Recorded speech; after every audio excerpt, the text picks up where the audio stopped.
नाग पंचमी की पौराणिक कथा। प्राचीन काल में एक सेठ जी के 7 पुत्र थे। सातों के विवाह हो चुके थे। सबसे छोटे पुत्र की पत्नी श्रेष्ठ चरित्र की, विदुषी और सुशील थी, परंतु उसके भाई नहीं था।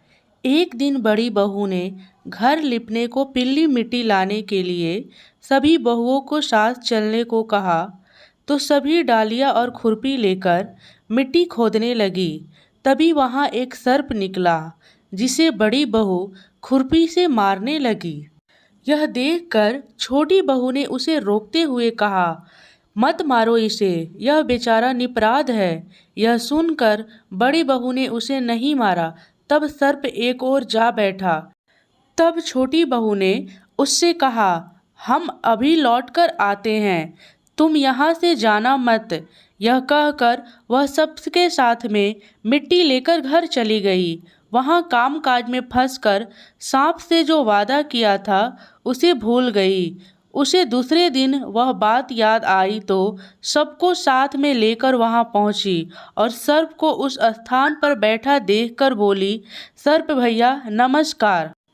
सर्प ने कहा, तू भैया कह चुकी है, इसलिए तुझे छोड़ देता हूँ, नहीं तो झूठी बात कहने के कारण तुझे अभी डस लेता। वह बोली, भैया मुझसे भूल हो गई, उसकी क्षमा मांगती हूँ। तब सर्प बोला, अच्छा, तू आज से मेरी बहन हुई और मैं तेरा भाई, तुझे जो मांगना है मांग लो। वह बोली, मेरा कोई भाई नहीं है और तुम मेरे भाई बन गए हो, वही बहुत है। कुछ दिन व्यतीत होने पर वह सर्प मनुष्य का रूप रखकर उसके घर आया और बोला कि मेरी बहन को भेज दो। सबने कहा कि इसके तो कोई भाई ही नहीं था। तो बोला, मैं दूर के रिश्ते में इसका भाई हूँ, बचपन से ही बाहर चला गया था। उसको विश्वास दिलाने पर घर के लोगों ने छोटी से छोटी बातों का ध्यान दिया और उसके साथ भेज दिया। उसने मार्ग में बताया कि मैं वही सर्प हूँ, इसलिए तू डरना नहीं और जहाँ चलने में कठिनाई हो वहाँ मेरी पूँछ पकड़ लेना। उसने कहे अनुसार ही किया और इस प्रकार वह उसके घर पहुँच गई। वहाँ के धन ऐश्वर्य को देखकर वह चकित हो गई। एक दिन सर्प की माता ने उससे कहा, मैं एक काम से बाहर जा रही हूँ, तू अपने भाई को ठंडा दूध पिला देना। उसे यह बात ध्यान नहीं रही और उसने गर्म दूध पिला दिया, जिसमें उसका मुंह बेहतर जल गया था। यह देखकर सर्प की माता बहुत क्रोधित हुई, परंतु सर्प को समझाने पर चुप हो गई। तब सर्प ने कहा कि बहन को अब अपने घर भेज देना चाहिए। तब सर्प और उसके पिता ने उसे बहुत सारे सोना, चांदी, जवाहरात, वस्त्र, आभूषण आदि देकर उसके घर पहुंचा दिया। इतने ढेर सारा धन देकर बड़ी बहू ने ईर्ष्या से कहा, भाई तो बड़ा धनवान है, तुझे तो उससे और भी धन लाना चाहिए था। सर्प ने यह वचन सुना तो सब वस्तुओं को सोने का लाकर दे दी। यह देखकर बड़ी बहू ने कहा, इन्हें झाड़ने की झाड़ू भी सोने की होनी चाहिए। तब सर्प ने झाड़ू भी सोने का लाकर रख दी। सर्प ने छोटी बहू को हीरा मणि का एक अद्भुत हार दिया था। उसकी प्रशंसा उस देश की रानी ने भी सुनी और वह राजा से बोली कि सेठ की छोटी बहू का हार यहाँ आना चाहिए। राजा ने मंत्री को हुक्म दिया और उससे वह हार लेकर शीघ्र उपस्थित हो।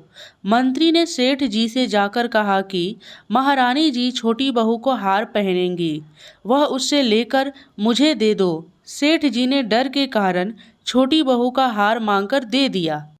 छोटी बहू को यह बात बहुत बुरी लगी। उसने अपने सर्प भाई को याद किया और आने पर प्रार्थना की, भैया रानी ने हार छीन लिया है, तुम कुछ ऐसा करो कि जब वो हार उसके गले में रहे तब तक के लिए सर्प बन जाए और जब वह मुझे लौटा दे तब हीरे और मणि का हो जाए। सर्प ने ठीक वैसा ही किया। जैसे ही रानी ने हार पहना वैसे ही वह सर्प बन गया। यह देखकर रानी चीख पड़ी और रोने लगी।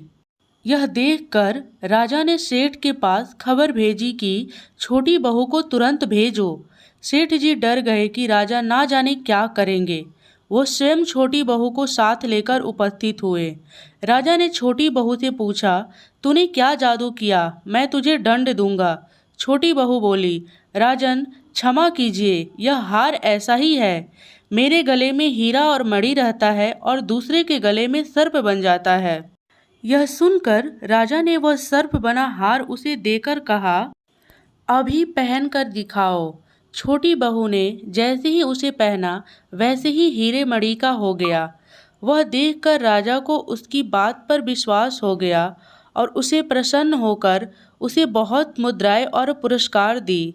छोटी बहू वह अपने हार और इन सहित घर लौट आई। उसके धन को देखकर बड़ी बहू ईर्ष्या के कारण उसके पति को सिखाया कि छोटी बहू के पास कहीं से धन आया है। यह सुनकर उसके पति ने अपनी पत्नी को बुलाकर कहा, ठीक ठीक बताओ कि यह धन तुझे कौन देता है। तब वह सर्प को याद करने लगी। तब उसी समय सर्प प्रकट होकर कहा, यदि मेरी धर्म बहन को आचरण का संदेह प्रकट करेगा तो मैं उसे खा लूँगा। यह सुनकर छोटी बहू का पति बहुत प्रसन्न हुआ और उसने सर्प देवता का बड़ा सत्कार किया।